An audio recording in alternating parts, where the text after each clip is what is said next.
నారాయణం నమస్కృత్య శంకరం చ జగద్గురుం కుర్తాళమఠయోగీశం మౌనస్వామినమశ్రయే.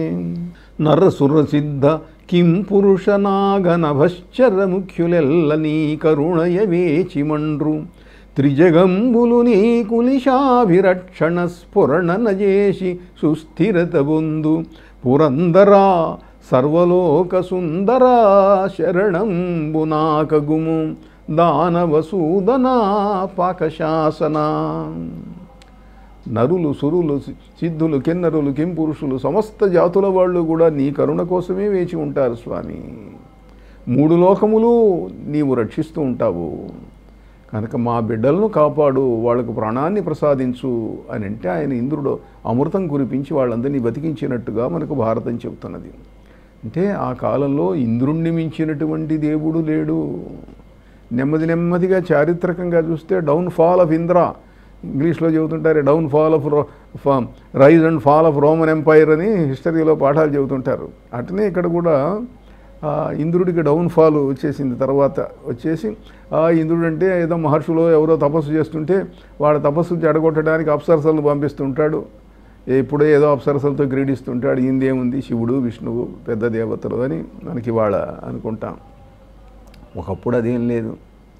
కావ్యకంఠ వాసిష్ఠ గణపతి ముని ఆయన ఇంద్రుడే తర్వాత కాలంలో మహేశ్వరుడుగా పిలువబడ్డాడు అని ఇంద్రేశ్వర అభేద సూత్రములు అని కొన్ని సూత్రాలు రాశాడు ఆయన. ఇంద్రుడు ఈశ్వరుడు ఒకటే, అభేదం. వేదములలో ఇంద్రునే తర్వాతి కాలంలో ఈశ్వరుడు రుద్రుడు అని పిలిచారు అని ఆయన ఒక ప్రతిపాదన చేశాడు. భారతకాలం నాటికి ఇంద్రుడే సర్వేశ్వరుడుగా పూజించబడేటువంటి రోజులు ఉండేవి. మనకు వ్యాసుడు ఉన్నాడు. వ్యాసుడి తల్లి సత్యవతి, సత్యవతి తండ్రి వసుమహారాజు. ఆ వసుమహారాజు ప్రతి సంవత్సరము కూడా ఇంద్రోత్సవాలు చేసేవాడు. ఇంద్రోత్సవాలు చేస్తుంటే ఇంద్రుడు సంతోషించి ఆయనకు ఒక విమానం ఇచ్చాడు. పూర్వయుగాలలో దేవతలు విమానాల మీద వచ్చి భూమి మీదకి వచ్చి అందరితో మాట్లాడి వెళ్తుండేవాళ్ళు. ద్వాపర యుగం చివరికి వచ్చేసరికి తగ్గిపోయింది, దేవతలు రావటం మానేశారు. ఏదో దివ్యశక్తి కలిగిన వాళ్ళు ఎప్పుడన్నా అకేషనల్గా వచ్చేవాళ్ళు వెళ్ళేవాళ్ళు. ఈ ఇంద్రుడు మాత్రం ఈ వసువు మహారాజుకు ఒక విమానం ఇవ్వటం, ఆయనకు ఒక్కడికే విమానం ఉండేది ఆ రోజుల్లో.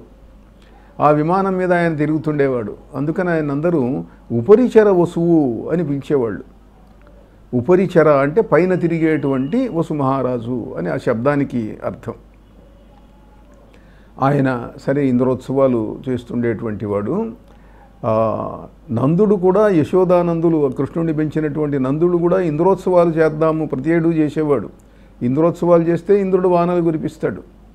వానలు కురిపిస్తే పంటలు పండుతాయి. పంటలు పండితే బాగాను గరిక పచ్చిక ఇవన్నీ పెరిగితే ఆవులు బాగా వస్తాయి. అందుకని ఇంద్రోత్సవం చేద్దాము అని అంటే ఇంద్రుడికి అహంకారం వచ్చింది, తగ్గించాలి అని చెప్పి అవతార పురుషుడైనటువంటి శ్రీకృష్ణుడు ఇంద్రోత్సవాలు మానిపించాడు. నెమ్మదిగా ఇంద్రుడికి డౌన్ ఫాల్ వచ్చేసిందనమాట. ఆ కథలు ఉన్నాయి అనుకోండి. తర్వాత ఇంద్రుడు కృష్ణుడిని క్షమాపణ వేడటం మనకు భాగవతంలో వస్తుంది. ఉత్సవాలు చేయకపోయేసరికి ఆయన కోపం వచ్చింది, వానలు కురిపించాడు. ఆ వానలు కురిపిస్తే పుష్కలావర్తకాలు అని ఆయన దగ్గర మేఘాలు ఉన్నాయి. ఆ మేఘాలు ఎట్లాంటివంటే ప్రళయకాలంలో వాటిని విడిపిస్తే అది ఇంకా రోజుల తరబడి నెలల తరబడి ప్రపంచమంతా మునిగిపోయిన దాకా వానలు కురుస్తూ ఉంటుంది. అలాంటిది ఓ చిన్న మేఘాన్ని పంపించాడు ఇంద్రుడు. వానలు కురుస్తున్నాయి, వారం రోజులు దాటింది, అందరూ మునిగిపోతున్నారు, భయపడిపోయినారు అందరూ కూడా. అప్పుడు కృష్ణుడు గోవర్ధన పర్వతాన్ని ఎత్తి దాని కింద అందరినీ కూడా ఉండమన్నాడు. బాలుండి ఈతడు కొండదొడ్డది మహాభారంబు సైరింపగా జాలండోయని దీని క్రింద నిలువల్ శంకింపగా బోలదు ఈ శైలాంభోనిధి జంతు సంయుత మహాచక్రంబుపై బడ్డ నాకేలల్లాడదు బంధులారా నిలుడీ క్రిందన్ ప్రమోదంబునన్. ఈ సమస్త ప్రపంచము పర్వతాలు పైన పడ్డా కూడా నా వేలు కదలదు, ఈ పర్వతం ఇమైనే ఉంటుంది, అందరూ దీని కింద ఉండండి అన్నాడు. అలా ఇంద్రుడి యొక్క గర్వాన్ని మానిపించాడు. ఇంద్రుడు ఏదో పొరపాటు క్షమాపణ వేడాడు, వచ్చి కృష్ణుడిని వేడాడు అనుకోండి. అలా ఒకప్పుడు ఇంద్ర ప్రభావం బాగా ఉండేది. ఈ ఇంద్ర మంత్ర సిద్ధి అయింది ఉదంకుడికి, నాయన ఇంద్రుడి అనుగ్రహం నీకు కలిగింది అని గురువుగారు చెప్పారు. అలా ఉదంకుడి కథ మనకు పైల మహర్షి శిష్యులలో ఆరుణి, ఉదంకుడు, ఉపమన్యువు దగ్గరికి వస్తున్నాం. ఈ ఉపమన్యువు గురువుగారి సేవ చేసేవాడు. గురువుగారి సేవ చేస్తూ ఆయన ఆవులు కాచేవాడు. రోజు ఆవులకి వెళ్ళేవాడు, సాయంకాలం కాగానే ఆవులు తోలుకొని ఇంటికి వచ్చేవాడు. రోజు గురువుగారు చూశాడు, వీడిని పరీక్షిద్దాము అనుకొని రే నువ్వు రోజు పొలానికి పోయి ఆవులను మేపుకొని వస్తున్నావు, అడవికి పోయి ఆహారం ఎట్లా తీసుకుంటున్నావురా అన్నాడు. అంటే ఏముందండి, పొద్దున్నే సద్దన్నం తినిపోతాను, అమ్మగారు నాకు అన్నం కట్టిస్తారు, ఆ అన్నం తీసుకొని వెళ్ళి అడవిలో తింటాను, మళ్ళీ సాయంకాలానికల్లా వస్తున్నాను అన్నాడు. ఇవాటి నుంచి ఆశ్రమంలో తినవద్దు అన్నాడు. భార్యను మించి వీడికి అన్నం పెట్టద్దు రేపటి నుంచి అన్నాడు. గురువుగారు ఆజ్ఞ. మర్నాడు వీడు బయలుదేరాడు, ఆవులు కాసుకున్నాడు, వెళ్ళాడు. మళ్ళీ 10 రోజులైన చూశాడు. ఒరే నువ్వేం తింటున్నావురా, ఆహారం ఏం తగ్గలేదే, మామూలుగానే ఉన్నావు, ఇంతకుముందు ఉన్నట్టుగానే ఉన్నావు, ఏమైనావు, ఆహారం ఎక్కడ తీసుకుంటున్నావు అన్నాడు. ఆశ్రమంలో అన్నం తినొద్దన్నారు కదండి, నేను బయట భిక్షాందేహి అని చెప్పి 4 గంటలకి వెళ్తున్నాను, అక్కడ ఉండేటువంటి అమ్మగారులు పెడుతున్నారు, అది తీసుకొని తింటున్నాను వెళ్తున్నా అన్నాడు. మన ఆశ్రమంలో ఉంటే ఇంకోళ్ళ ఆశ్రమంలో పోయి భిక్షాందేహి అంటావా, ఇంకోళ్ళ ఇళ్ళకి వెళ్ళి అది కూడా చేయడానికి వీల్లేదు, రేపటి నుంచి అవి కూడా మానుకో అన్నాడు. మానుకున్నాడు. మళ్ళీ 10 రోజులు చూశాడు, మళ్ళీ బాగానే ఉన్నాడు. ఏమిరా బాగానే ఉన్నావు, ఏమైందిరా నీకు, ఏం తింటున్నావు అన్నాడు. ఏముందండి అడవిలోకి పోతున్నాను, చాలా ఆవులు ఉన్నాయి కదండి, 1-2 ఆవుల పాలు పిండుకొని తాగుతున్నానండి అన్నాడు. అవి కూడా తాగొద్దు అన్నాడు. ఆవుల పాలు పిండొద్దు అన్నాడు. మళ్ళీ 10 రోజులు చూశాడు, మళ్ళీ బాగానే ఉన్నాడు. ఇప్పుడేమిట్రా, ఇప్పుడు ఏం చేస్తున్నావు అన్నాడు. ఏం లేదండి, నేనేం పెండటం లేదండి, మీరు ఆజ్ఞ చెప్పారు కదండి, ఆవు దూడలు తాగుతూ ఉంటే ఆ నురుగు యువతలికి వస్తూ ఉంటుందండి, మిగిలింది ఆ నురుగు తీసుకొని తింటున్నానండి, బాగానే ఉందండి అన్నాడు. అది కూడా తీసుకోవద్దు అన్నాడు. సరే అడవికి వెళ్ళాడు, ఆహారం లేదు, ఆకలి అవుతున్నది, కళ్ళు తిరుగుతున్నాయి, ఏం చేయాలో తోచలేదు. ఇక్కడ జిల్లేడు చెట్లు ఉన్నాయి, ఆ జిల్లేడు ఆకులు కోసాడు. 4 చుక్కలు పాలు వస్తున్నాయి, ఎట్లా చాలా జిల్లేడు ఆకులు కోసి కాసిన పాలు తీసుకొని తాగాడు. ఆ తాగుటంలో పొరపాటున పాలు కళ్ళల్లో పడ్డాయి, కళ్ళు పోయినాయి. జిల్లేడు పాలు పెడితే కళ్ళు పోతాయి. జిల్లేడు పాలు విషం అన్నమాట అది. ఇంకా మనకు శ్రీశైల కథలలో పండితారాధ్యుల వారు అని ఉండేవారు. మహనీయుడైనటువంటి వ్యక్తి, పాల్కురికి సోమనాథుడు ఆయన జీవిత చరిత్ర రాశాడు. కవి సార్వభౌముడు శ్రీనాథుడు కూడా రాశాడు, అయితే అది దొరకలేదనుకోండి. సోమనాథుడు రాసింది దొరికింది. ఆయన పండితారాధ్యుల వారు గోదావరి జిల్లాలో ఉండేవాడు. ఆయన అక్కడ ఆ ప్రాంతపు ప్రభువు బౌద్ధుడు. ఆయన బౌద్ధ గురువులు ఆయనకు ఉండేవాళ్ళు. ఈయన వీరశైవుడు, శివమతాన్ని గురించి చెప్పేవాడు. మన రాజ్యంలో ఇతడెవడో శివమతాన్ని గురించి చెబుతున్నాడండి, వాడిని శిక్షించాలా అన్నారు. వాడు వచ్చాడు, భటులు వచ్చారు, రాజుగారు పిలుస్తున్నారు అన్నాడు.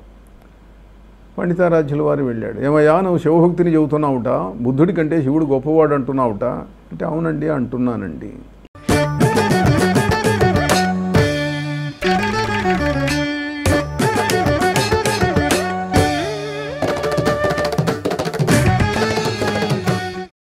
పండితారాధ్యుల వారు వెళ్ళాడు. ఏమయ్యా నువ్వు శివభక్తిని చెబుతున్నావుట, బుద్ధుడి కంటే శివుడు గొప్పవాడు అంటున్నావుట అంటే, అవునండి అంటున్నానండి.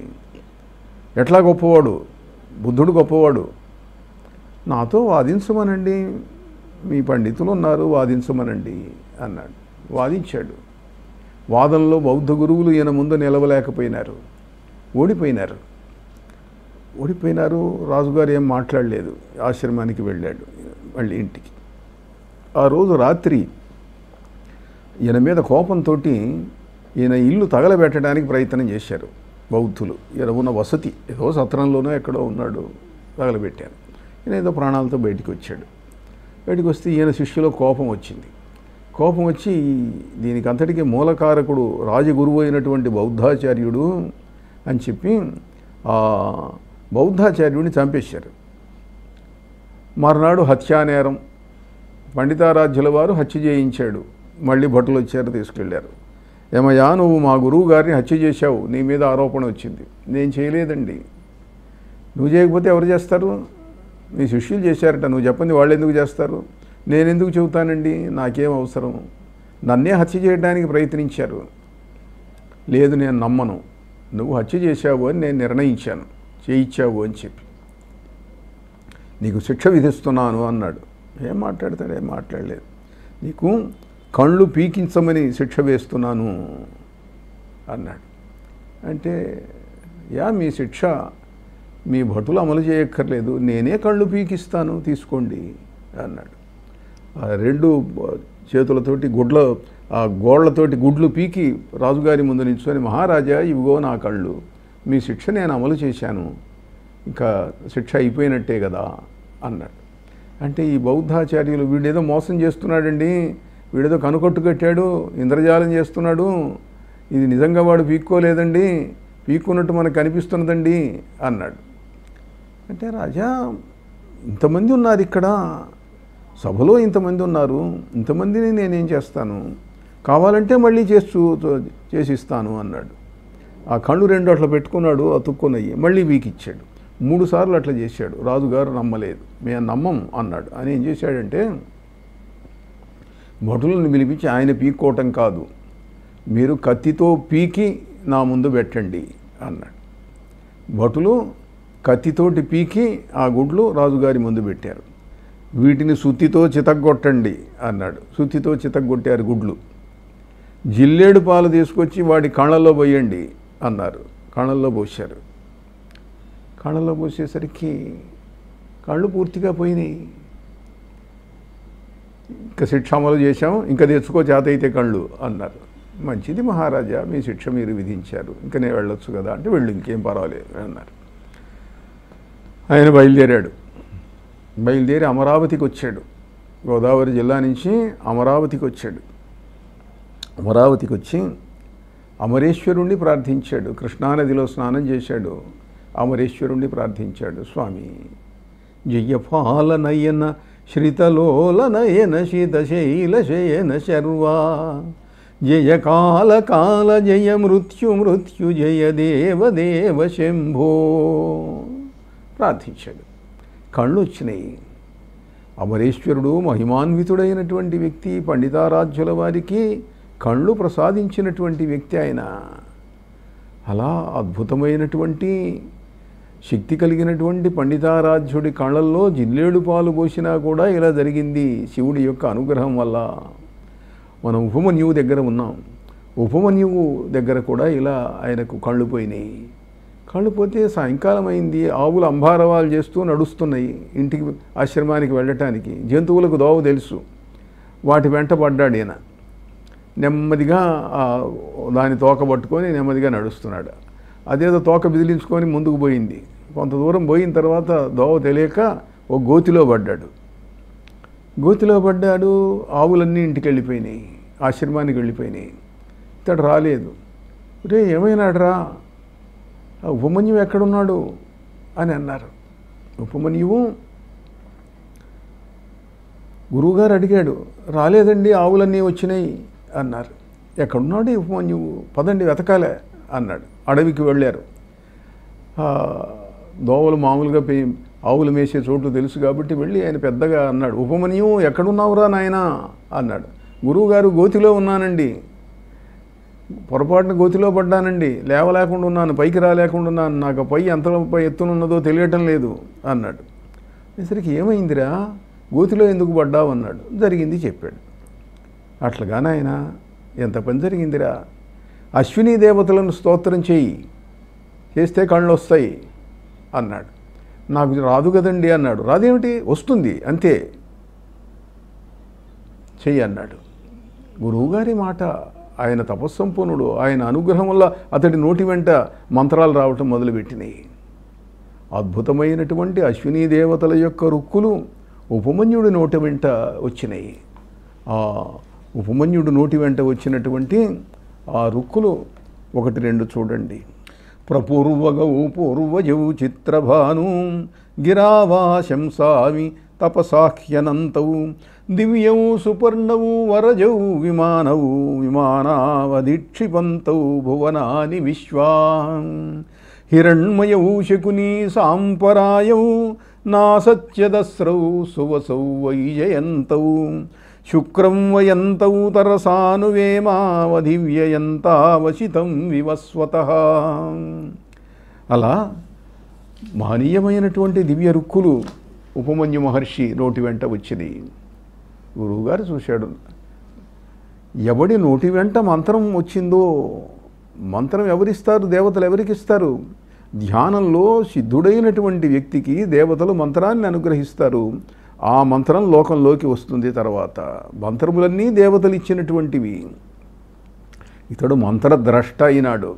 నాయనా నువ్వు మంత్రద్రష్టమైనావురా, చదువులన్నీ నీకు వచ్చేసినాయి, ఇచ్చేస్తున్నాను అన్నాడు. ఉపమన్యువు ఆ రకంగా మహర్షి అయినాడు, మంత్రద్రష్ట అయినాడు. గురువుగారు నీ చదువు అయిపోయింది, నీకు విద్యలన్నీ ఇచ్చేసాను, ఇంకా చదవక్కర్లేదు అన్నాడు. ఇంటికి వెళ్ళాడు.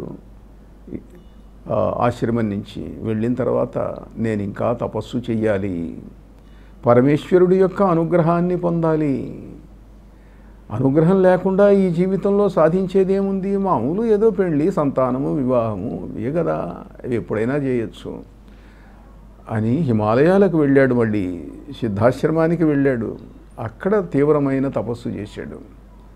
ఆ తీవ్రమైనటువంటి తపస్సు చేస్తే పరమేశ్వరుడు ఆయన్ను అనుగ్రహించినట్లుగా మనకు పురాణ వాంగ్మయం చెబుతున్నది. ఆయన చేసినటువంటి శివస్తుతి కూడా మనకు భారతంలో కనిపిస్తుంది. జయశంకర పార్వతీపతే మృడశంభో శశిఖండమండన మదనాంతక భక్తవత్సల ప్రియ కైలాసదయాసుధాంబుధే సదుపాయ కథాస్వవందితో హృదయే దుఃఖశరేణ ఖండితః శశిఖండ శిఖండమండనం శరణం యామి శరణ్యమీశ్వరం. ఇట్లా ఆయన పరమేశ్వరుణ్ణి స్తోత్రం చేసినటువంటి స్తోత్ర మాలిక ఉన్నది. శివానుగ్రహం కావాలనుకున్నటువంటి వాళ్ళు ఆ స్తోత్రాన్ని చాలామంది పారాయణం చేస్తుంటారు.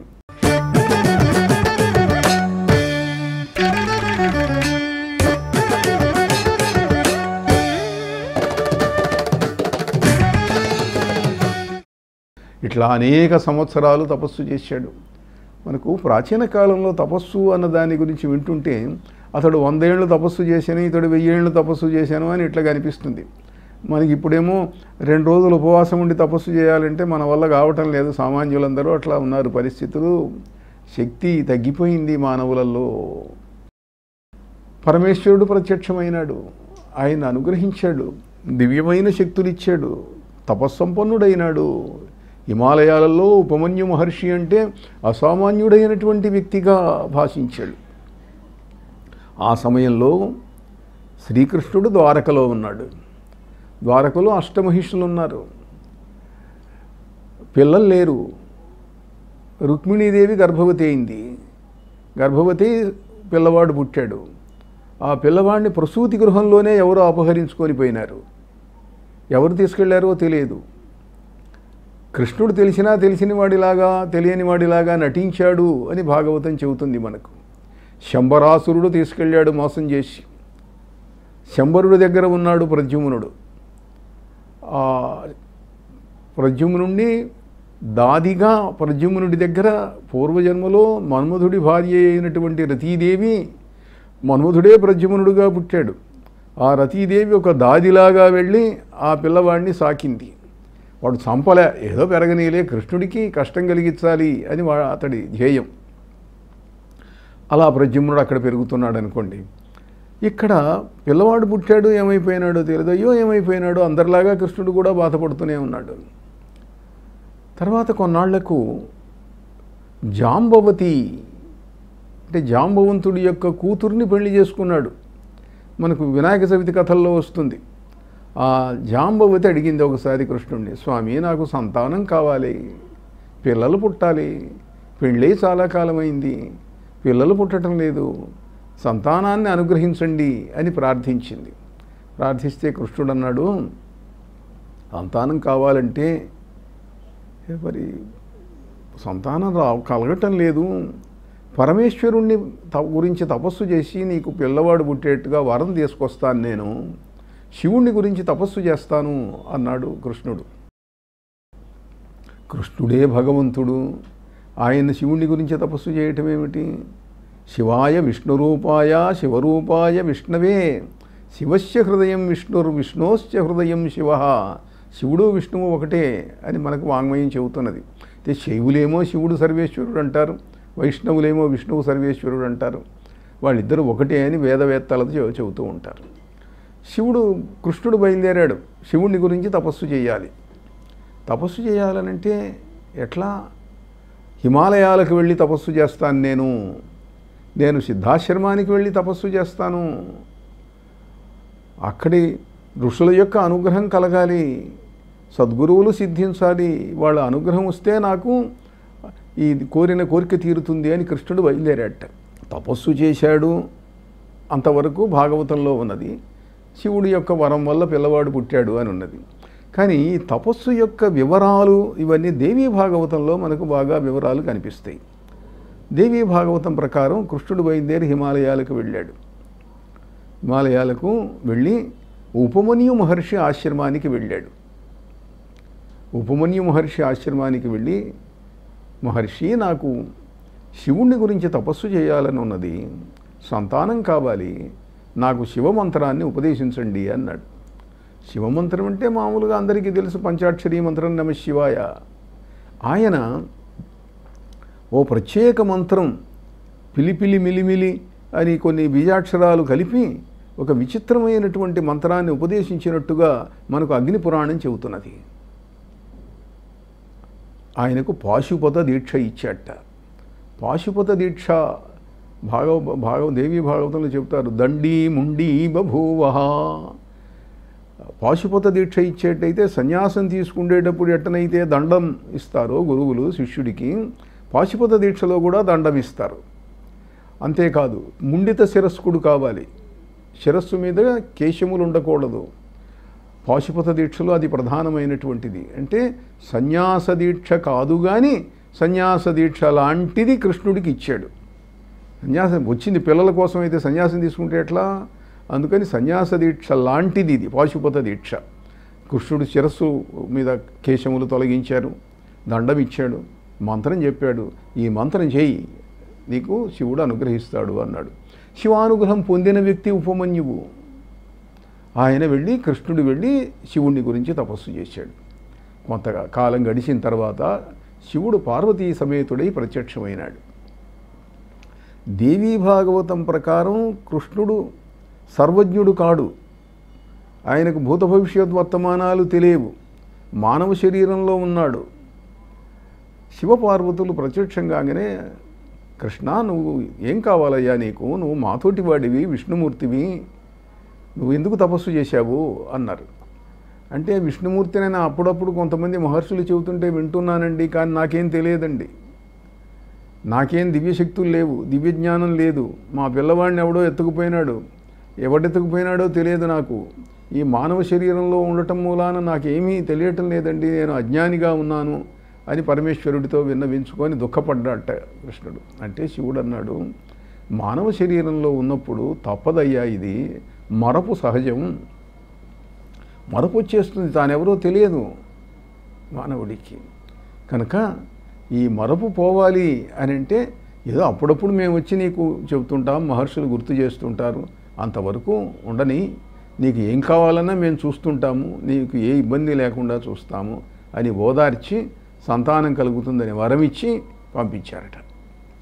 దేవీ భాగవతం ప్రకారం చెప్పిన దాన్ని మామూలు భాగవతులు ఒప్పుకోరు. కృష్ణుడికి ఏం తెలియదని అంటే ఎట్లా ఒప్పుకుంటారు? సర్వజ్ఞుడు సర్వశక్తి సంపన్నుడని కదా.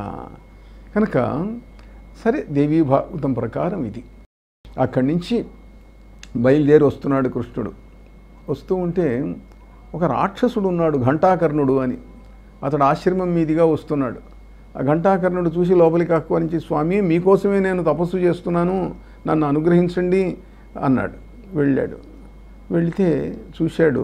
చూసి, నువ్వు తపస్సు నా కోసం చేస్తున్నావని తెలుసునయ్యా, నాకు కొంచెం ఇబ్బందిగా ఉంది నీ తపస్సు వల్ల అన్నాడు.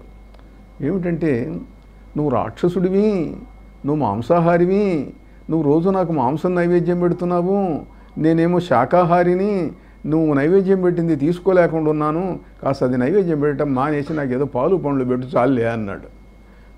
సరే స్వామి మీరేం ఆదేశిస్తే అది చేస్తాను అన్నాడు ఘంటాకర్ణుడు. అక్కడి నుంచి బయలుదేరి ద్వారకు వచ్చాడు. సరే సంతానము అవన్నీ వచ్చినాయి. ఆ కథ నడుస్తుందనుకోండి భాగవతంలో.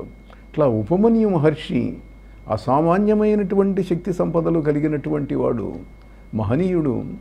ఆయనకి ఏమంటే సాక్షాత్ కృష్ణుడంతటి వాడికి గురువు కావటం వల్ల పురాణ కథలలో ఆయనకు ప్రాధాన్యం వచ్చింది. మిగతా ఆయనలాంటి తపస్సులు మరి కొందరు లేకపోలేదు, ఉన్నారనుకోండి. ఉన్నా కూడా కృష్ణుడు ఆయన దగ్గరికి వెళ్ళి మంత్రోపదేశం తీసుకున్నాడు అని అంటే అది సామాన్యమైనటువంటి సంగతి కాదు కదా. ఎంత గొప్పవాడు, ఎంత అర్హత గలవాడు, ఎంత యోగ్యుడు కాకపోతే కృష్ణుడు అక్కడికి వెళ్తాడు. అట్లా ఉపమన్యు మహర్షి యొక్క కథ, ఒక హిమాలయ యోగిగా ఆయన కథ మనకు పురాణాలలో చాలా ప్రత్యేకమైనటువంటి స్థితిలో కనిపిస్తుంది. నారాయణ నారాయణ.